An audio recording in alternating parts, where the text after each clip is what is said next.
Bienvenue dans Memento Mori, le podcast qui parle du présent en prenant la fin comme point de départ. Je m'appelle Raphaël Charrier, comme d'hab. Je suis toujours pasteur à Grenoble. Et moi, je suis Théodore Giralt. Théodore Giralt. Je sais pas, c'est le premier truc qui m'est venu. Non, Mathieu Giralt, pasteur à Etup. Et on est tous les deux blogueurs sur le site toutpoursagloire.com. Excellent. Et tu aurais pu dire, je suis blogueur et pasteur à etupoursagloire.com. Mais tu l'as déjà faite, celle-là. Non, je l'ai pas faite. C'est mon pote Laurent qui... Mais tu l'as déjà fait la dernière. Ah non. Oui, tu l'as mais fait ça quand... avait bugué, donc j'avais pas pu la faire, justement. C'est vrai. Donc il fallait mais que je la peut-être place que c'est ça qui a fait bugger l'épisode. Est-ce que tu crois que c'est un act of God quand tu fais des blagues trop pourries? Notre connexion, elle bug. Mais en fait, ils sont décrétés avant la fondation du monde. Bah oui, mais même ta blague pourrie est décrétée. Ouais, donc en fait, non, elle est bonne. Non, mais tu peux pas enlever la causalité à cause du décret. Alors tu sais quoi? On fait un petit silence et Dave, il nous met le corbeau, tu sais, quand tu as un grand moment de solitude. Tu vois, le corbeau de la solitude pour Laurent. Voilà, okay. Merci. Merci Dave, merci Laurent, voilà. Mais celle-là, il en a la paternité, hein, donc voilà. Bon, alors depuis la semaine dernière, nous sommes toujours en vie, par la grâce de Dieu. Amen. Et nous avons commencé une série de 4 épisodes pour expliquer ce qui fonde notre vision biblique du monde, ce sur quoi elle repose. Donc un épisode sur la création. La semaine dernière, nous avons parlé de qui est Dieu et de ce qu'est la création. Et cette semaine, nous allons parler de la chute et de ses implications pour nous conduire la semaine prochaine à la rédemption, la restauration, et puis un dernier épisode qui sera sur la glorification, la vie éternelle, la dernière étape, celle qui est éternelle et à laquelle on est appelé, et ce vers quoi tout converge, tout aboutit, tout va, quoi. Ouais. Voilà, alors cette semaine, on va parler de la chute. Matt, oui. Vas-y.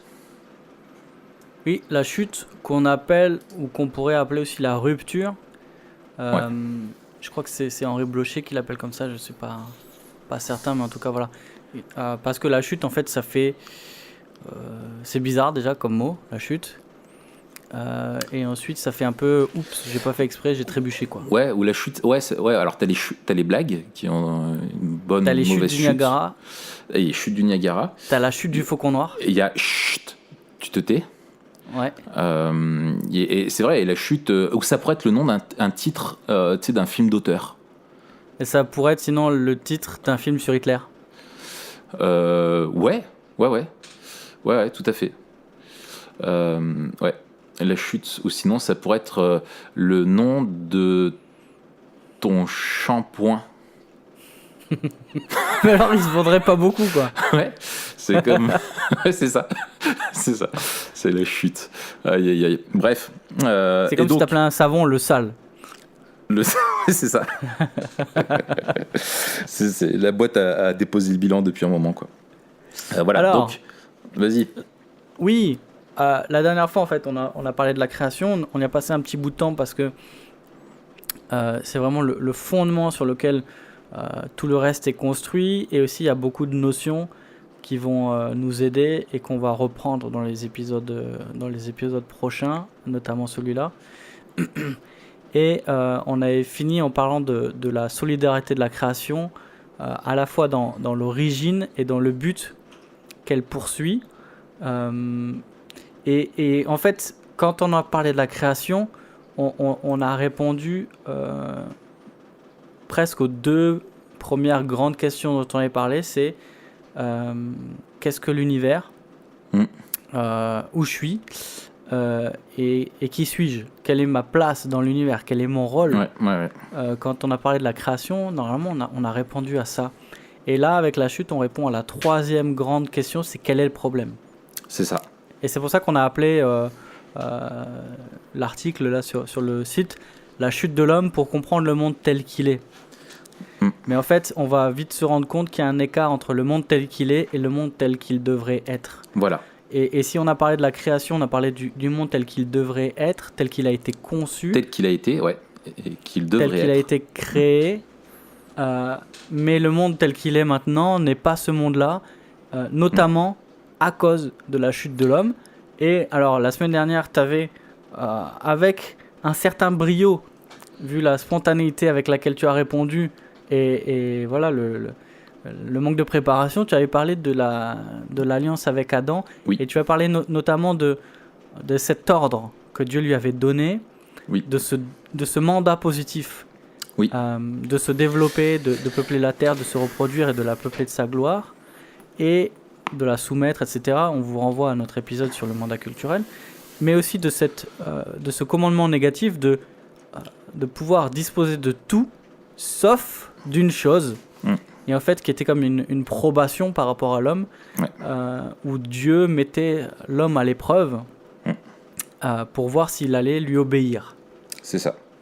Et cet ordre était de ne pas s'approcher, de ne pas goûter à un fruit dans le jardin, un fruit qui était là comme un fruit, on pense plutôt symbolique, qui était là où Dieu, c'est comme si Dieu avait mis une étiquette dessus, interdit, pour manifester justement ce désir d'obéissance.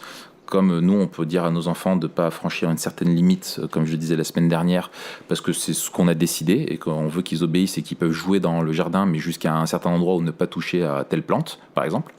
Et ben là, cet arbre-là, c'était celui qui, en gros, en y touchant, en y goûtant, eh bien, ils auraient la connaissance du bien et du mal. Et donc, ce que Dieu leur demandait, c'était d'accepter que la connaissance du bien et du mal, seul Dieu pouvait connaître le mal, savoir ce qu'il est, ce qu'il peut produire, sans lui-même en être impacté, parce que ça renvoie encore à ce qu'on a dit la semaine dernière, seul Dieu est saint, parfaitement saint et capable d'être parfait, d'être toujours parfait. Et donc l'homme devait accepter de vivre et d'interpréter le monde et dans l'obéissance à Dieu et dans la confiance et la soumission quelque part aussi morale, c'est-à-dire de laisser à Dieu la décision de ce qui est bon et de vivre simplement avec ce qu'il en connaissait au travers de l'alliance que Dieu avait faite avec lui. Voilà, en fait, cet ordre-là, il montrait aussi la volonté que l'homme soit dans une relation de confiance et de dépendance à Dieu. Et d'obéissance, ouais. Et d'obéissance. Et il y a bien un écart entre le Dieu qui est Dieu et l'homme qui est homme, quoi. C'est Dieu, Dieu est Dieu, absolument. Seul Dieu est Dieu. Et ce qu'on va voir, c'est qu'une des conséquences ou une des caractéristiques du péché, ça va être de remettre ça en cause. Mais justement, quand on parle de péché, de quoi on parle, Raphaël? Alors, je pense la première chose, moi je trouve qui est importante de dire quand on parle du péché, c'est qu'on parle d'un événement historique. Et c'est quelque chose qui est propre aussi aux Écritures, c'est que quand tu demandes dans d'autres religions ou dans la philosophie d'expliquer ce qu'est le mal, tu peux l'expliquer, enfin on tente de l'expliquer comme quelque chose de conceptuel. Or nous, le mal a une origine, il s'explique au travers de l'histoire, et l'histoire justement de la désobéissance d'Adam et Ève, donc qui ont transgressé le commandement de Dieu pour goûter à ce fruit-là tenté par Satan. Et donc, disons que le premier synonyme qu'on peut donner au péché, c'est celui de la transgression, d'un commandement de Dieu, et en même temps lié à la notion de rébellion, donc c'est-à-dire de se rebeller contre ce que Dieu a dit et de transgresser, c'est-à-dire de faire ce qu'il ne demande pas ou de ne pas faire ce qu'il demande. C'est un peu deux facettes du péché. Et donc c'est lié au tout premier commandement qui est donné par Dieu et son désir qui est d'aimer Dieu. Et en fait tout péché est donc un manquement à l'amour qu'on doit à Dieu et au fait qu'on n'aime pas Dieu et qu'on est rebelle à ce qu'il nous ordonne. Ça, c'est génial. Quelqu'un vient de sonner. Va voir qui c'est, Non, mais vas-y, parle. De toute façon, j'ai mis ne pas déranger et les gens savent que je suis pas disponible, donc ça va aller. Ok. Oui, je suis tout à fait d'accord et c'est super que tu soulignes. Vas-y, continue. Que tu soulignes la réalité historique de ce premier péché. Premier péché par lequel le péché est entré dans le monde et les conséquences du péché avec lui. Ouais. Donc on le verra tout à l'heure, on parlera de la mort. Il faut dire que le péché, c'est pas juste ce que nous faisons, c'est aussi ce que nous pensons, ouais. Et aussi ce que nous sommes. Oui. Et c'est aussi ce que nous ne faisons pas et que nous devrions faire. Voilà. Ce que nous ne sommes pas et ce que nous devrions être. Et ce que nous pensons mal alors que nous devrions penser bien. En fait, c'est non seulement ce qui est contraire à la volonté de Dieu, mais aussi ce qui manque d'être conforme à ce que Dieu veut. Ouais. Donc en fait, on ne peut pas échapper au péché en pensant déjà faire tout ce que Dieu veut, parce qu'on n'est déjà pas conforme en nous-mêmes à cause de ce premier péché historique, et on en parlera tout à l'heure. Ouais. Ce qu'on appelle le péché originel, on expliquera ce que c'est et pourquoi c'est important dans notre approche de la culture, de la définition de l'homme et de l'interaction avec le monde en général. Ouais. Mais voilà, le péché redéfinit en fait qui nous sommes et modifie notre nature. Ouais. Dans le sens où le péché nous corrompt totalement. Alors quand on parle souvent de dépravation ou dépravité totale, qu'est-ce qu'on va dire par là, Rav ? On veut dire que, en fait, justement, tu l'as déjà un peu dit, c'est que le péché impacte absolument, il y a un impact sur tout ce qui est. C'est-à-dire qu'il y a un impact, le péché a un impact sur tout le cosmos, c'est-à-dire que c'est pas juste l'homme qui est touché par le péché, mais également la création qui est touchée par le péché, c'est-à-dire qu'on est dans une terre qui est toujours aussi belle que Dieu a créée, mais une terre qui dysfonctionne aussi, et donc c'est à cause du péché qu'on a une terre aussi qui dysfonctionne, qu'on a un cosmos dans son entier, enfin je veux dire, même l'univers est infini, et jusqu'aux confins de l'univers,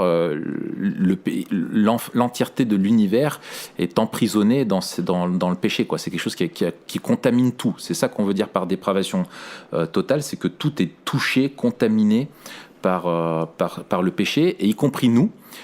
Et nous les premiers, en tout cas, dans tout ce qu'on est. C'est-à-dire que le péché ne corrompt pas simplement notre moralité, mais également notre intelligence, notre capacité à raisonner, notre santé, notre corps, enfin voilà, tout ce que nous sommes notre est volonté, impacté, notre volonté, nos affections, nos désirs, nos ambitions, nos relations, voilà, tout est impacté par le péché. Il n'y a rien en fait qui ne soit pas sous l'emprise du péché dans la création, quoi. Malheureusement. Ce qui fait que l'homme soumis au péché, la Bible parle d'emprise du péché ou d'empire du péché, elle parle d'esclavage du péché, notamment dans Romains 6, Paul en parle ainsi, ou Éphésiens 2. Le péché nous asservit, et de sorte à ce que nous ne fassions rien qui puisse être agréable à Dieu. C'est-à-dire que l'homme en lui-même est devenu incapable de faire ce que Dieu veut, dans le sens où rien de ce qu'il pourra faire fait qu'il sera agréé par Dieu. C'est ça. Et c'est une différence, et souvent les gens se voient comme des Adams. Il y a une distinction entre le péché d'Adam et nous, le péché originel, c'est que c'est en commettant une transgression que Adam est devenu pécheur. Et alors que nous, c'est parce que l'on est naître, c'est parce que nous sommes nés pécheurs, qu'on ne peut s'empêcher de pécher. on est pécheur avant de commettre n'importe quel acte. Dans notre nature, nous sommes marqués dans notre identité.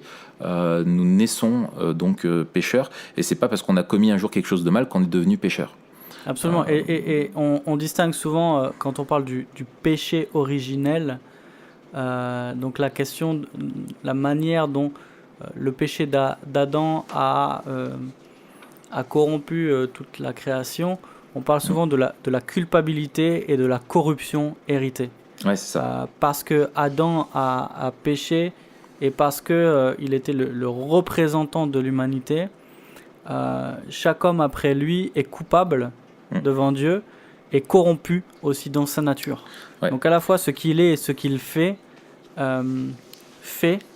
qu'il mérite la colère de Dieu. En fait. Il est sous la condamnation de Dieu. Et il y a deux implications. Il y a une première, c'est que on pourrait se dire c'est à cause de lui, non, on n'a rien fait. Mais ce qu'on sait, c'est que Adam, à sa place, nous aurions fait la même chose. Je veux dire, il n'était pas plus capable que nous. Donc, en fait, si on avait été à sa place, ce serait la même chose. Et que la réalité de notre responsabilité, nous portons une vraie responsabilité de nos péchés ici-bas, parce que nous en sommes tout simplement responsables. Dans les actes qu'on fait, on décide de pécher. Et j'avais une autre chose à dire, mais j'ai oublié, donc vas-y, continue, ça reviendra. Ouais. Mais justement, je voulais peut-être qu'on revienne au péché et à la... Ah oui, attends, non, mais juste pour expliquer cette solidarité. Moi, c'est ce que j'explique, c'est comme ça que je l'explique parfois, c'est que je dis, dans le fait que Adam nous représentait, parfois on parle de tête de l'humanité ou de représentant fédéral, tête fédérale, c'est la même chose que, par exemple, le président de la République. Tu vois, chez nous, ou un roi à l'époque, si un roi décide de faire la guerre, finalement, tous les sujets sont impliqués. Si nous, demain, Macron décide de faire la guerre contre un autre pays, et de facto, nous serons tous, puisqu'il est notre représentant, il implique que tous les habitants de son pays, tous ceux qui ont la nationalité française, seront en guerre. Voilà. Et donc, finalement, avec Adam, il y a cette chose-là, c'est qu'on était tous en lui.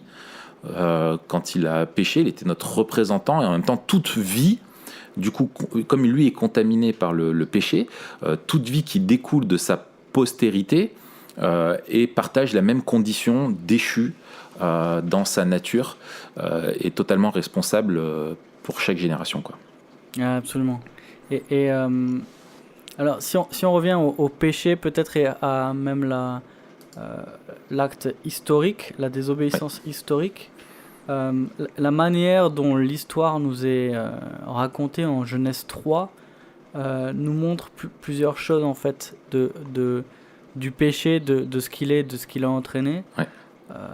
Le premier, c'est le rapport à la parole de Dieu, justement, et à ce qu'on a dit, que dans cette relation d'alliance, c'est Dieu qui définit ce qui est bon et ce qui est interdit.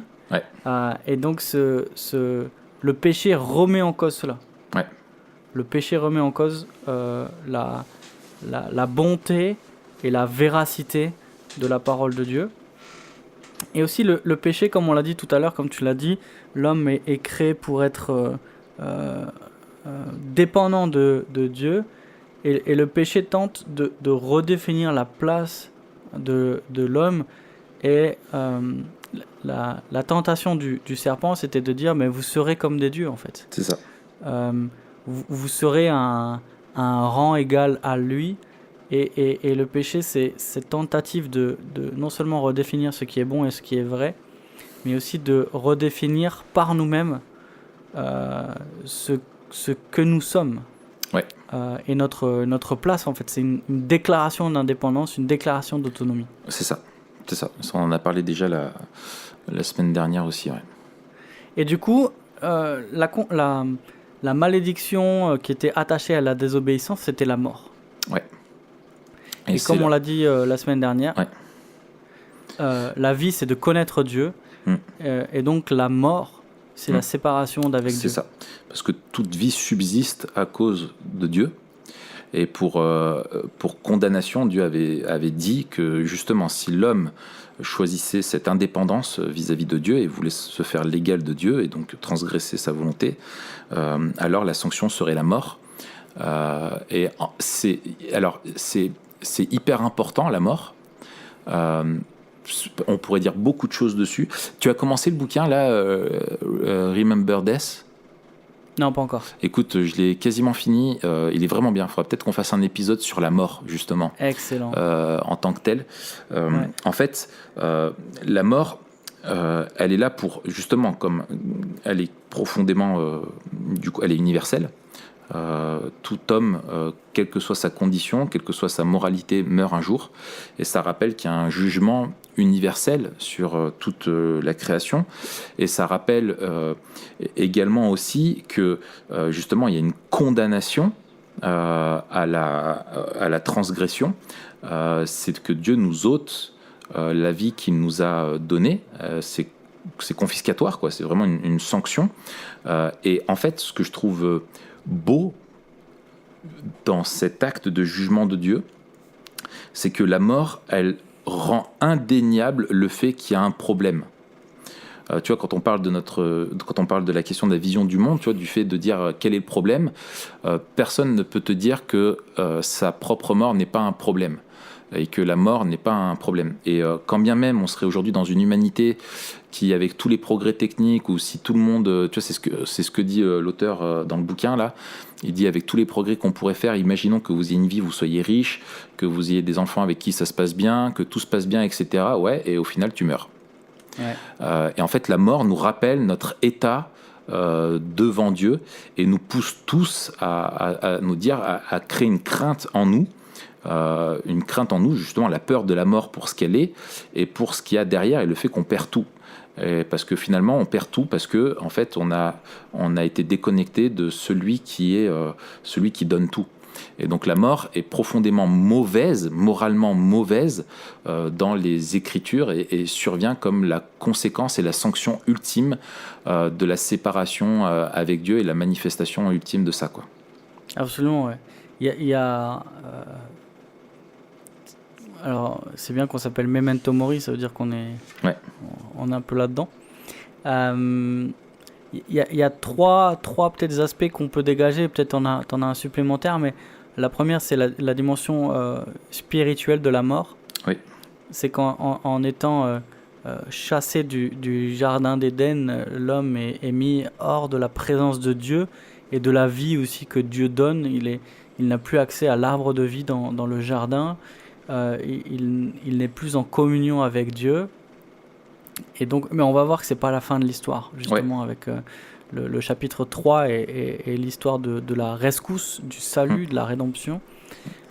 Mais donc voilà, il y a une séparation spirituelle puisque l'homme est un être spirituel. Il a été créé pour avoir une relation avec Dieu qui est aussi un être spirituel.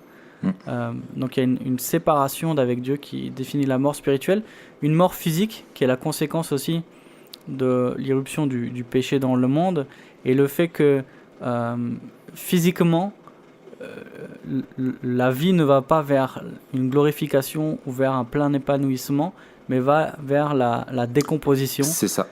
Et plus on avance dans le temps et plus on vieillit et on avance vers la mort au lieu d'avancer vers la vie.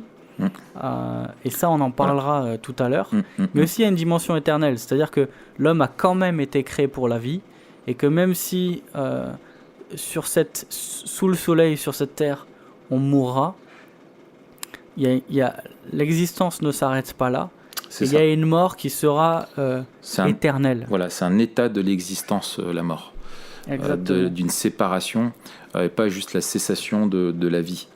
Et je trouve que c'est aussi, il y a une dimension de comme dans tout ce que Dieu fait, il y a c'est une malédiction, mais qui pointe et qui est un outil comme la loi de Dieu, qui est un outil pour nous pointer aussi vers la grâce. C'est que d'une part, Dieu limite notre rébellion dans le temps, c'est-à-dire que Dieu ne tolère pas que le méchant vive éternellement. Et donc ça, c'est une manifestation de la justice de Dieu. Et en même temps, la manifestation aussi que justement Dieu décide de mettre un terme au mal et prévoit quelque chose après. Ça, donc en soi, c'est une bénédiction. On n'est pas condamné à vivre.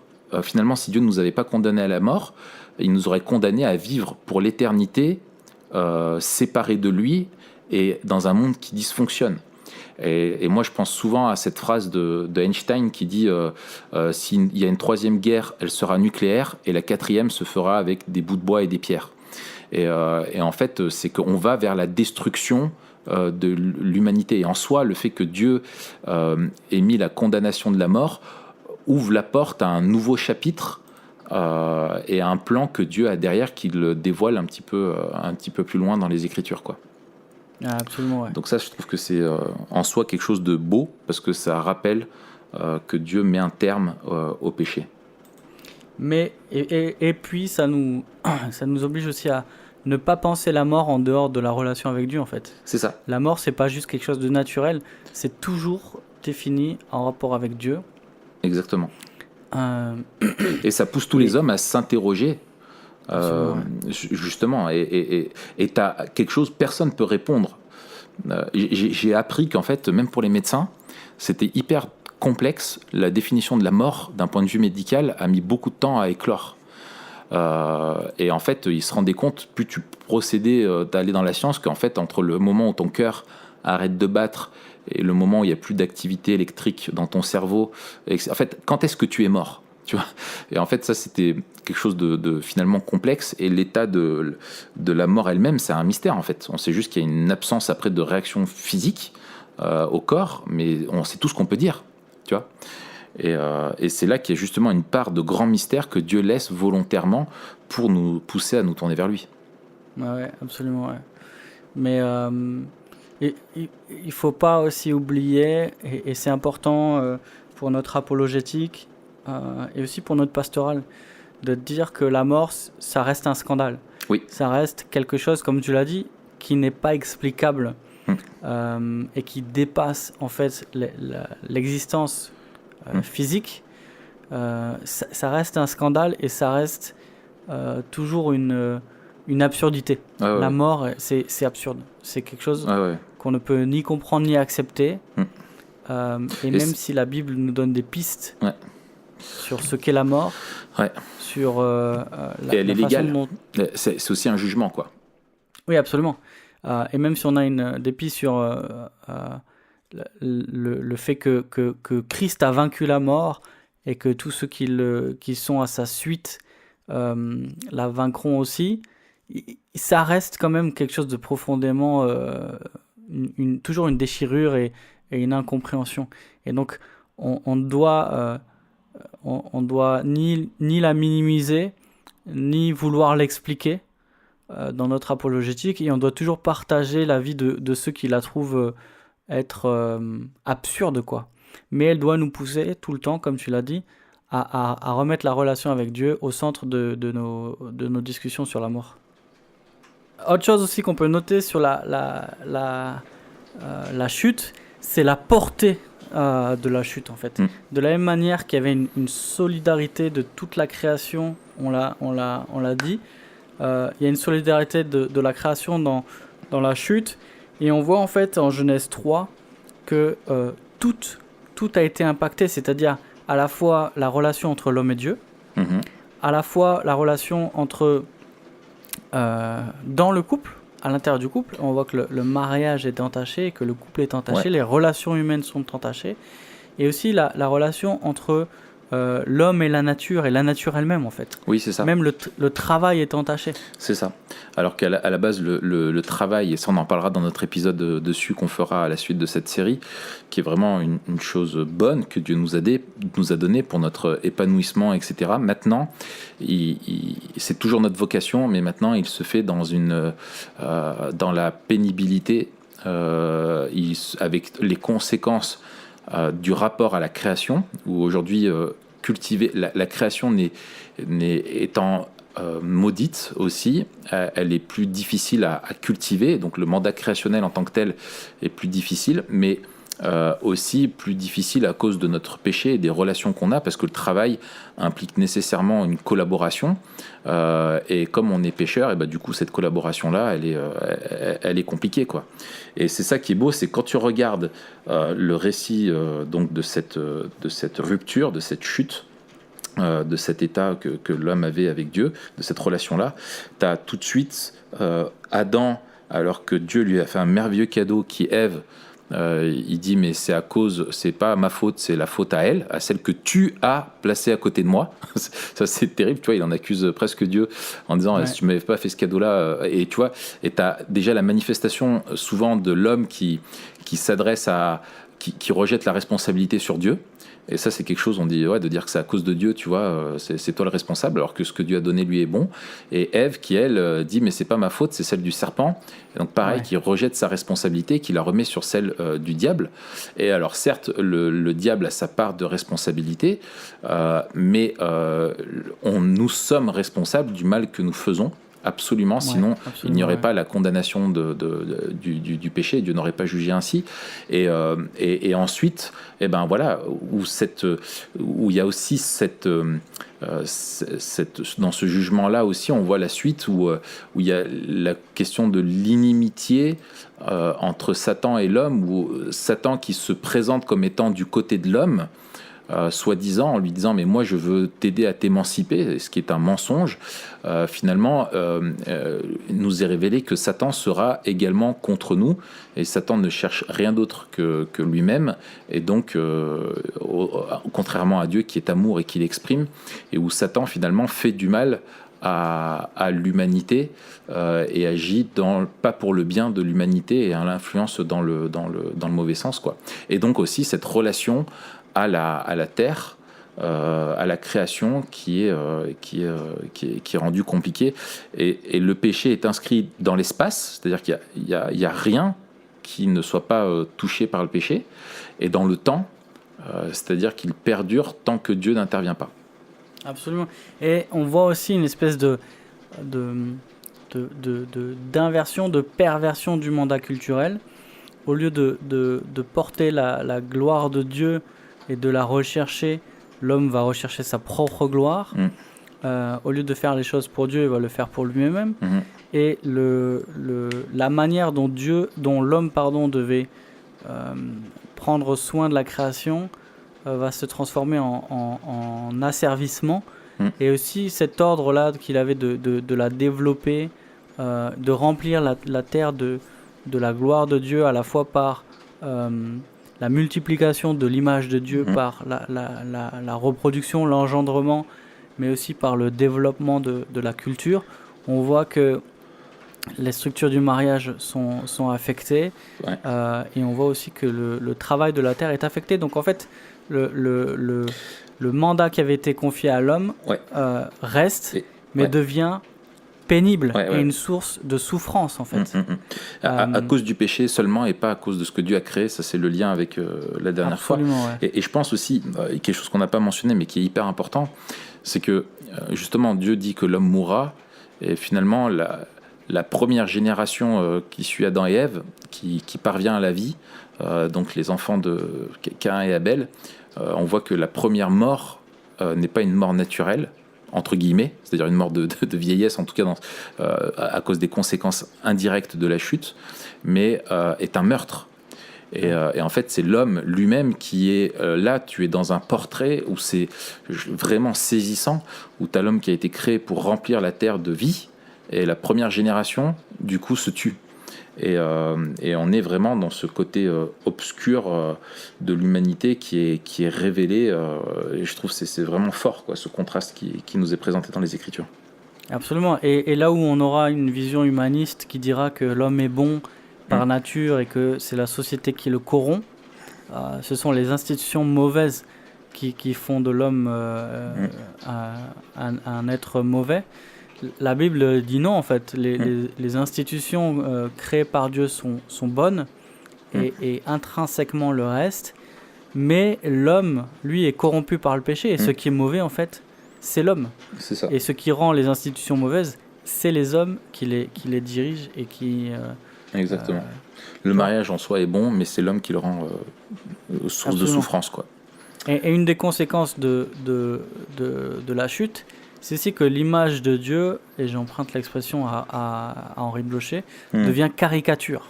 C'est ça. C'est-à-dire qu'il reste image de Dieu, mais cette image est tellement déformée qu'on peine à voir encore ce qu'il a de bon en lui et ce qui reflète et représente Dieu. Et ça, c'est une conséquence de cette séparation, c'est qu'on est rejeté.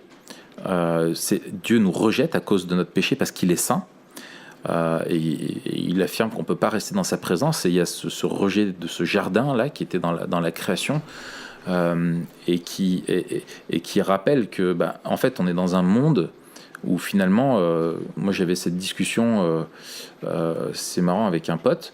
Il me disait, mais finalement, si Dieu il existe, pourquoi il ne se présente pas comme ça et à nous? Et alors, bon, il l'a fait en Christ, ultimement, donc ça répond déjà à ça, mais on ne peut pas rentrer en contact avec lui comme ça, parce qu'on est rejeté par lui. Et non pas parce que Dieu est simplement quelqu'un qui se cache et qui veut qu'on le trouve.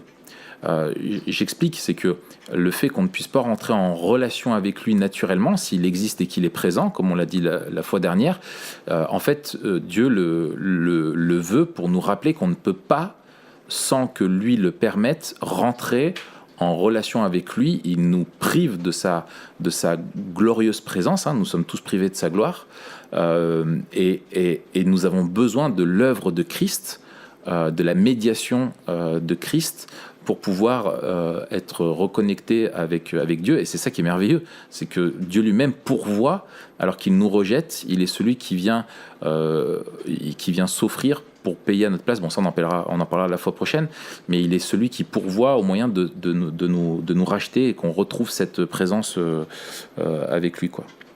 Ouais, c'est ça, et puis on doit toujours souligner la gravité du péché, et sa portée, c'est une impasse totale. C'est ça. C'est la mort. C'est quelque chose dont l'homme ne peut se défaire lui-même. Ouais. Il en est prisonnier, il en est esclave. Ouais. Et quand bien même on arrivera à s'affranchir des effets, c'est purement, c'est de la spéculation, enfin c'est du fantasme, mais quand bien même on arriverait à s'affranchir des effets négatifs, moraux du péché, tu vois, on arriverait à construire une société où tout le monde est heureux. Dans cette société où tout le monde est heureux, tout le monde meurt. Et ça, on peut pas y échapper, quoi. Absolument. Et on a dans cette solidarité de la création, dans cette portée du péché, on a cette création qui souffre et elle-même en fait qui va au décrépitement. Ouais. Ce ne sont pas que nos corps qui deviennent ridés, vieux, qui ne fonctionnent plus et qui ultimement retournent à la poussière, mais la création elle-même, nous dit Romains 8, soupire avec nous et attend aussi la délivrance en Christ. Et on verra aussi la solidarité de la création dans la rédemption et la portée de l'œuvre de Christ, de l'expiation. Donc on voit qu'il y a un certain fil rouge, mais c'est la création tout entière en fait qui a été impactée par le péché. C'est ça. Et je pense ce qui est important aussi de rappeler, on disait la dernière fois que Dieu a tout créé, Dieu a créé aussi Satan, celui qui est devenu Satan. Et on n'est pas dans un monde dualiste où il y aurait d'un côté, comme dans Star Wars par exemple, où il y a la force et le côté obscur de la force, un peu un dualisme impersonnel comme ça qu'on a dans Star Wars, mais on a un seul Dieu créateur qui a un ennemi, quelqu'un qui a voulu se rebeller contre lui, mais qui n'est pas son égal. Et seul Dieu est Dieu. Il n'y en a pas deux. Et ça, c'est important de le rappeler. Satan alors, bon, il y a plein de choses aussi. C'est un mystère opaque, pour citer encore une fois Henri Blocher, l'origine de la chute de Satan. Mais en tout cas, il est montré clairement comme ennemi de Dieu. Et moi, je trouve, c'est en lisant Jonathan Edwards, sur son livre sur la rédemption, où il rappelle, et ça on l'oublie, que la première promesse qui est adressée dans les Écritures, elle est adressée à Satan, suite à la chute, et où Dieu, le premier objectif qu'il nous révèle sur son intention, c'est de détruire Satan. Et en fait, par la postérité à venir, par celui qui viendra et qui lui écrasera la tête, et qui est Christ. Et c'est comme l'appelle De Jong, il dit c'est l'exterminateur du serpent, tu sais, le Christ. Et c'est ça en fait, le Dieu avant tout montre là encore sa sainteté et son désir de détruire ses ennemis avant toute autre chose, quoi.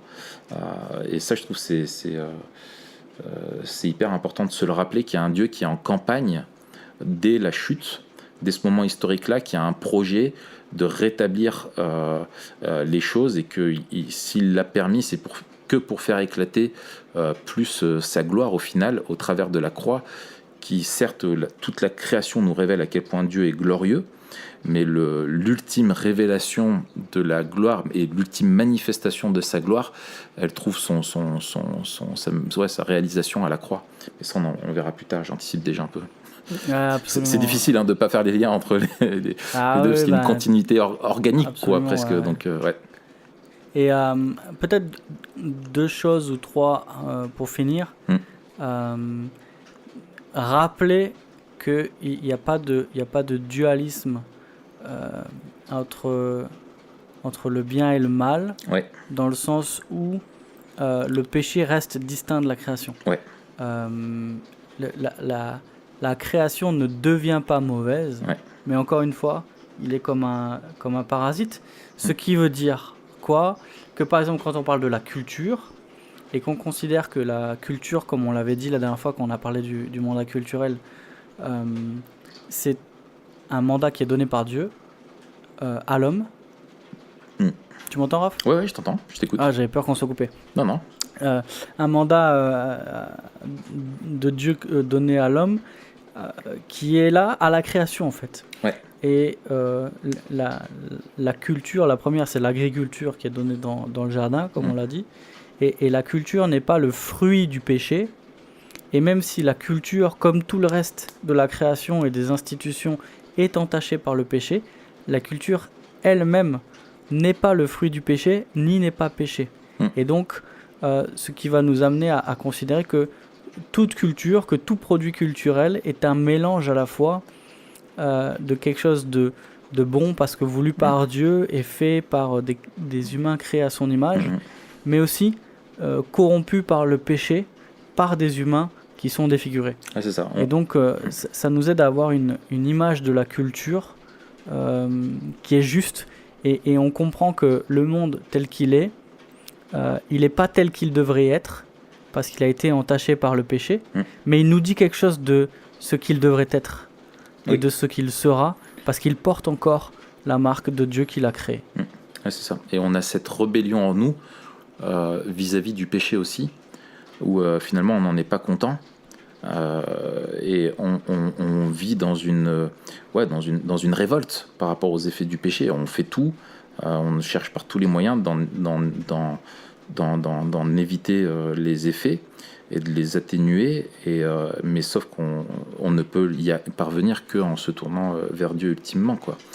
Je pense que il y a aussi, tu sais, dans cette notion de dualisme entre le bien et le mal, de rappeler que justement, donc qui n'existe pas, mais qui est plutôt que le mal est une perversion, un détournement, une contamination de ce qui est bon. Et en fait, tu ne peux comprendre le mal que si le bien existe. Mais par contre, tu n'as pas besoin du mal pour connaître le bien. Et de la même façon, enfin, tu vois, un viol, c'est le détournement d'une relation sexuelle telle qu'elle est voulue par Dieu c'est-à-dire dans l'amour pour le bien de l'autre, etc., etc. Et le viol, en fait, c'est remplacer ça par la violence, c'est l'égoïsme et faire du mal à l'autre, quoi, en pensant qu'à son propre bien. Voilà, ça, ouais. Ça n'existe le mal, et une déformation, un détournement de ce que Dieu a voulu. Et est-ce que tu pourrais nous parler de ce que rappelle Walters, tu sais, quand il parle de l'importance de la distinction entre la structure et la direction? Ouais, je trouve que c'est une articulation. Enfin, j'ai beaucoup aimé ça dans son livre, donc on va le remettre. Aidé, ouais. La création renouvelée, retrouvée. En français. Il dit qu'en fait, la structure, c'est la structure des choses, c'est ce que Dieu a voulu, les choses telles qu'il les a créées, mais qu'après la chute, il y a une direction que prennent les choses.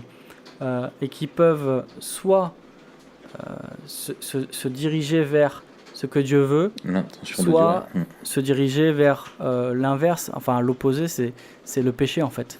Et donc on peut ramener tout ce que nous faisons soit vers le but que Dieu a créé, dans la structure qu'il a créée, soit les mêmes choses, désobéir à Dieu et que le péché nous entraîne loin de ce que Dieu a voulu. Ouais. Excellent. Et ça nous aide en disant, devant tout acte, structure, produit culturel, on veut réfléchir quelle était sa structure, qu'est-ce qui dans cet acte-là ou dans cet objet-là dépend de la création bonne de Dieu, et ensuite quelle est notre réponse à cela et quelle est la direction que nous voulons prendre par rapport à cette structure bonne créée par Dieu, et comment ça va définir notre engagement culturel finalement. C'est par exemple, j'illustre un petit peu pour que ça soit compréhensible. Par exemple, si on prend un exemple de structure par exemple politique, si on prend un exemple, que Dieu voulait que la société soit organisée, on est des êtres qui sont politiques, appelés à vivre en société, et donc on voit bien que dans le mandat créationnel, le mandat créationnel sous-tend l'organisation, le leadership, etc. On en avait déjà parlé. Donc ça, structurellement, qui est une gouvernance, des rôles distincts, c'est quelque chose de bon. Et après, l'orientation, ça va être la façon dont tu vas exercer, comment tu vas utiliser le pouvoir, et par exemple quel va être, si je prends l'exemple du gouvernement, est-ce que tu as un gouvernement qui va être orienté vers des choses bonnes, justes et belles, qui correspondent à la volonté de Dieu, donc, ou des choses qui sont perverses, mauvaises pour l'homme, quoi. Et donc ça, c'est la question de l'orientation, et c'est ce à quoi on est appelé quand on réfléchit sur la vision du monde, c'est distinguer entre la structure des choses et leur orientation. Voilà, et il a une formule que j'aime beaucoup qui va nous aider. Il dit: ce qui a été formé dans la création a été historiquement déformé par le péché et doit être réformé en Christ. Voilà. Et en fait, la mauvaise direction que prennent certaines choses par rapport à la structure, nous en tant que chrétiens, on doit se demander si on peut et on doit la réformer en Christ. Et donc en disant quelle était l'intention en fait du Créateur dans ce qu'il a créé, quoi. Ouais, c'est ça. Et puis peut-être dernière chose qu'on peut mentionner, même si on a fait un épisode en entier dessus, donc on va renvoyer les gens là-dessus, mais c'est la grâce commune en fait. Ouais. Qui est en fait ce qui explique que nous puissions vivre dans le monde tel qu'il est, même s'il n'est pas ce qu'il devrait être.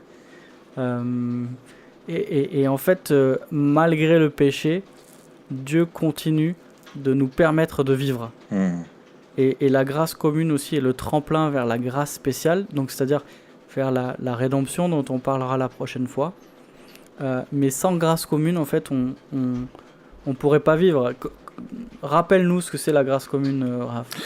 Ouais, la grâce commune, c'est en gros le fait que Dieu, et tu as utilisé le mot malgré, et pour moi c'est un mot-clé dans la définition, c'est que malgré la laideur, en fait on oublie à quel point aux yeux de Dieu, tel qu'on l'a défini dans le précédent épisode, enfin tel plutôt qu'il se révèle dans les Écritures qu'on a repris dans le dernier épisode, ce Dieu qui est parfaitement saint, etc., qui est infiniment bon, parfait, qui ne tolère pas le mal, nous montre à quel point le péché est quelque chose de laid, hideux, horrible, malsain, néfaste. Et, enfin, on peut pas le définir, on peut pas trouver de façon de le définir assez juste pour en souligner à quel point c'est quelque chose d'horrible. Malgré ça, le fait que nous on soit là-dedans et qu'on soit dans un monde qui est donc contaminé là-dedans, Dieu continue de manifester sa bonté envers l'homme en limitant notre propension à pécher, à nous détourner de lui et à faire du mal. Et du coup, la chute fait de nous des hommes qui sont fondamentalement, en étant créés toujours à l'image de Dieu, qui sont fondamentalement mauvais, mais qui sont toujours capables de faire beaucoup de bonnes choses. Et qu'ils soient croyants ou non, sans aucune distinction, l'homme est capable de faire des choses bien parce qu'il demeure à l'image de Dieu. Et donc le premier effet la première manifestation de la grâce commune, c'est que Dieu on reste à son image, et donc on est capable de faire des bonnes choses, et que Dieu limite notre capacité à faire le mal et à le désirer également. Voilà, il met des limites au péché. C'est ça. Ce qui explique que même si la corruption est totale, elle n'est pas complète. Ouais. Sinon on ne pourrait pas vivre. Il suspend aussi le jugement de telle sorte que nous ne sommes pas morts sur le coup et que l'humanité a cessé, mais que Dieu, dans sa patience, laisse à l'homme un temps dans lequel il peut se repentir. Ouais. Et en fait, il suspend son jugement en quelque... C'est ça. Il suspend sa colère. Il ne nous traite pas tel qu'on devrait l'être. Voilà. Et non seulement, ça c'est l'aspect peut-être négatif par rapport au péché, mais maintenant par rapport à sa bonté ou à sa faveur commune parce qu'elle s'étend à tous les hommes, Dieu fait du bien à tous les hommes. Ouais. Ouais. Non seulement de manière en creux, lorsqu'il restreint le péché et suspend son jugement, mais aussi en relief, lorsqu'il lui donne tout ce qui est bon. Ouais, exactement. Et ça, on le lit dans le Sermon sur la montagne, notamment en Matthieu 5. Ouais. Mais on vous renvoie à notre épisode plus complet sur la grâce commune. Tout à fait. Voilà, Raph, est-ce que tu as un truc à ajouter sur cet épisode-là ? Non, si ce n'est que c'est très important d'écouter le prochain, parce qu'on va parler de la rédemption. Et finalement, je crois qu'on ne peut comprendre le péché à sa juste mesure que si on comprend la beauté et la perfection de la création, à cause comme étant le fruit de ce que Dieu a créé. Et il y a quand même quelque chose je pense qu'on n'a pas été assez clair, là je me dis, tu vois, en réfléchissant en même temps, c'est sur les implications du péché. Quand on parle de mort et de mort éternelle, c'est que il y a une condamnation éternelle qui est révélée après progressivement dans les Écritures, qui est celle de l'enfer, où en fait, sans la grâce de Dieu et sans le pardon de Dieu, si Dieu ne choisit pas de pardonner, pour être juste, au-delà de notre mort physique, Dieu nous condamne à une mort éternelle, qui est en fait l'enfer, un lieu qui sera bel et bien réel, où nous vivrons pour l'éternité selon les conséquences de notre péché, dans des perpétuelles souffrances conscientes, à cause du mal qu'on a fait à Dieu.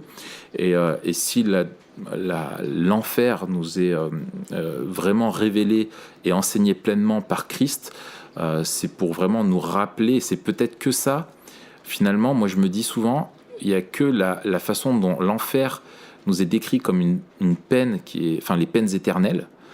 Donc quand tu imagines quelque chose qui est éternel, qui met en relief à quel point le péché est grave. Tu vois, pour nous qui sommes créés à l'image de Dieu, on a un système de justice et on se dit tous, la pire condamnation que l'homme a pu penser, c'est celle de la mort. mais comme un acte définitif et qui met un arrêt à la vie. Mais là, tu as une condamnation qui est éternelle. Et par ça, ça nous rappelle à quel point, justement, on est le péché. Dieu a le mal en horreur, et qu'aucun homme qui fait le mal ne peut s'en sortir, ne peut échapper à la justice de Dieu. Et que si on est dans un monde qui semble aujourd'hui encore tel qu'il ne devrait pas être, c'est un monde qui en tout cas va vers son jugement et qui est inévitable. Et sans l'intervention de Dieu, il n'y a aucune chance pour l'homme de retrouver sa condition. Il n'y a aucun espoir qui est donné avant la chute, quand on est avec Adam et Ève. La seule mention de la mort, c'est attention, si vous vous coupez de moi, si vous péchez, si vous mangez de l'arbre du fruit de la connaissance du bien et du mal, eh ben vous mourrez. Et en fait, les Écritures devraient presque s'arrêter. Enfin, Genèse pourrait s'arrêter au chapitre 3, quoi, tu vois. Absolument, et Dieu ouais. terminer. Et en fait, à partir de là, tout est grâce. Grâce commune et grâce spéciale, et répond et subsiste à cause d'un plan qu'a Dieu. Et c'est pour ça qu'il ne faut pas comprendre le monde, notre vision du monde, le regarder tel qu'on le comprend par ce qu'on vit et ce qui nous est raconté de ce monde-là au travers des actualités, de la culture, etc. Mais en se rappelant qu'au-delà des événements, derrière, il y a un projet divin qui est inexorable, dont l'inauguration du salut a été accomplie par Christ à la croix et qui pointe vers un jugement qui arrivera un jour et qui sera aussi une immense libération enfin de ce monde qui n'est pas tel qu'il devrait être. Absolument. L'Écriture nous montre le péché avec plus de réalisme, sa laideur et sa portée avec plus de force que tout ce qu'on pourrait imaginer quand on vit sur Terre. Et probablement, là on parle en tant qu'occidentaux, puisque si notre existence était différente, peut-être que notre vision du péché aussi serait différente. Ouais. Mais elle nous montre aussi la rédemption, et ce qu'on va aborder la prochaine fois avec une beauté et un espoir qu'on pourrait même pas imaginer. Ouais. Donc on vous donne rendez-vous pour la semaine prochaine pour cet épisode sur la rédemption, le salut de Dieu en Christ. Et puis n'hésitez pas à mettre 5 étoiles au podcast, ça nous fait beaucoup de bien. Voilà. Tout à fait. Ça nous aide à mieux vivre. Non, pas du tout. Non. Pas du tout, mais c'est quand même sympa. Ouais. Et du coup, quel est le mot-clé pour ceux qui t'aimes bien nous ont ce écoutés truc-là, jusqu'à la fin? Ouais, je trouve le concept génial. Ok, et ben le mot-clé... Allez, c'est à toi. Ouais. C'est carabine. Carabine. D'accord. Ouais. Carabine. D'accord. Ouais, ça me ramène à mon enfance, ça. Ouais. Carabine. Excellent. Très bien. Eh ben, Matt. À la semaine prochaine, Raph. Merci. Ouais. À la semaine prochaine. Donc pour. Ah non, c'est pas la semaine prochaine.